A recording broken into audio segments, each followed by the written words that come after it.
think it's on. I just got out of the theater from Transformers 1. And just get this started. It's 1000% the best Transformers movie, period. Hands down, without a shadow of a doubt. I feel like there's no debate. There is no debate. Like, I feel like if you want to debate that, you might be a little foolish. I don't know. That's just me. I feel like there is no debate. That's easily the best Transformers movie, period. Period. The story was great. The voice acting was great. I'm like I'm a little stunned because I didn't expect anything from this movie. Nothing from this movie. I watched like half of the trailer when it first came out, when the trailer first came out, and I was like, this looks corny. And I don't know. I just like wrote it off. And then I just happened to like scrolling through Cinemark for movies that were coming out, and they said it was coming out. And I was like, I do this all the time where I'll say something, I'll look at the trailer, I won't like it, then I'll go watch the movie. I just sat through, I don't even know how long this movie was, but I want to go see it again. That's one. Two, I'm stunned. I'm legit stunned at how good this movie was. You wonder, like, what is a Transformers movie without Peter Cullen being the voice of Optimus Prime? And Chris Hemsworth, like, surprised me by the end of this movie because it's supposed to be like the origin story for like how we get Optimus Prime and Megatron, starting off with D16 and Orion Pax. And just for the both of them, watching the Sunlight, I know, watching the maturation and like the character development between the both of them was insane. Like, by the end of the movie, I felt like I went on this adventure that led D16 to becoming Megatron and Orion Pax to becoming Optimus Prime. Dog, this was a good movie. I'll say this right now. I legit, for me, this is my second favorite movie of the year. Dune 2 is my favorite movie of the year. Dune 2 is like my favorite movie of like the last 5 years, I want to say.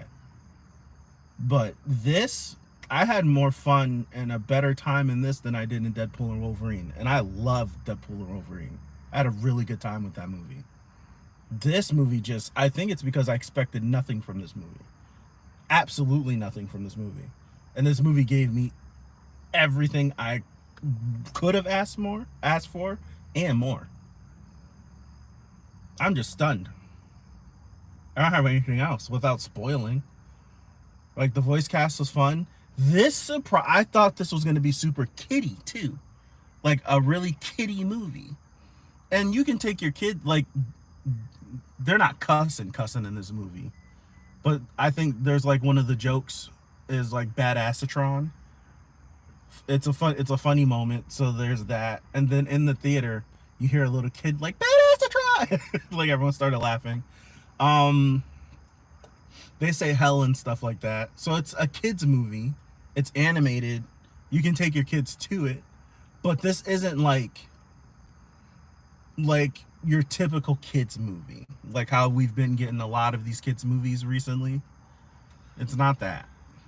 Dog, I'm just pleasantly surprised with this movie. Pleasantly surprised. There isn't a lot of like jokey jokes, like a lot of jokes just to joke, because I'm not a fan of that. I don't like jokes just to joke. B, B definitely is the comedic relief. But even when it's time to get serious, B isn't overbearing.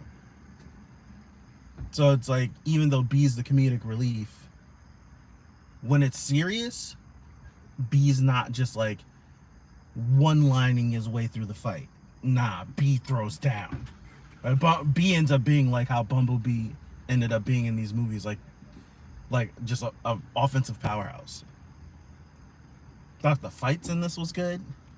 No, it got dark.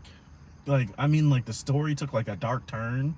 Like watching like these robots die and like betrayals and all this. It's, dog, if you get a chance to see this movie, go see this movie. You won't be disappointed. You won't be disappointed. I don't have much like I can't think of anything else to say without like just talking straight spoilers. Go see this movie if you can see this movie. For real, for real. I need to spread the word of mouth on this. I'm gonna tell everyone I can. Because I need the second movie. I don't even know if there's plans to do a trilogy or anything. But this, if we could get like what the game series was, like the War for Cybertron, if we could go through that arc in this trilogy of movies, and if we could get like a trilogy to go through like the War of Cybertron, dude, I I I would be just elated. I saw part of that trailer whenever it came out and was like, nope, I don't want this. This is my second favorite movie of the year. I can't think of any. The only thing, my only critique, I wish it was longer, because that's how much fun I was having. I wish it was longer. I could have had like another 15-20 minutes more, because it was so good. That's it. I just wish it were longer. I wish I could just be on Cybertron. This movie is what me personally I've been asking for since seeing Revenge of the Fallen. Because like I was younger when the first Transformers movie came out. I liked it, but as I grew older and like rewatching it, my main critique is the human characters. I don't need the human characters. It's the same issue that I have with the Godzilla movies, with the MonsterVerse movies. And I feel like this last Godzilla Kong movie gave me a lot of what I wanted on the King Kong story, because Kong was on his own for a lot and we got to adventure with him, and it told a narrative. It told us a story of him like trying to find other apes. I don't need the human element, and this movie does not have the human element. Like we have humanoid-ish bipedal talking robots that can emote. I don't need a human in my Transformers movie. And this movie on Cybertron, you see all the different you see all the different, I don't even know what to call them. All like the minor bots and all the different colors, and like the caste society and how the miners are like really low on the totem pole. And then you have man, this movie is exactly what I would want from a Transformers movie. Quite literally. Like if they wanted to do this movie, like take the style of the Transformers that they made for at the start of Bumblebee, at the beginning, first opening scene for Bumblebee. Take that style that's very reminiscent of the G1 designs, and do the same movie, this Transformers 1 movie, in that style. Dog, that movie's making a gajillion dollars. Easily. Very easily. Movie's making a gajillion dollars.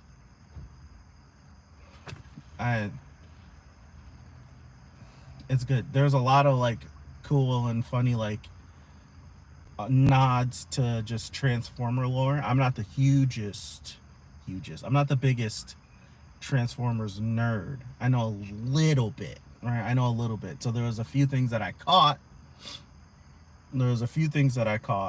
Like they made like subtle hints to the Transformers movie, like certain lines saying certain things and stuff like that. So that was good. Like I caught that. They mentioned like a specific type of like niche like transformer, which was pretty fun. I can't believe I was like, oh, wait a second, I know what that is. But all in all, and I'm gonna wrap this up right here. All in all, this was a great movie. Easily, easily my second favorite movie of the year. Cause Dune came out this year. And Dune did come out this year. Be messing me up. Yeah, this is my second favorite movie of the year. Best Transformers movie, without an argument. Without an argument. It's easily the best Transformers movie. And that's all I got. So, thank you. I appreciate you. Go see this movie. If you're here this long, go see the movie. Go see it. Tell a friend to tell a friend to tell a friend to tell a friend. And I'm out. See ya.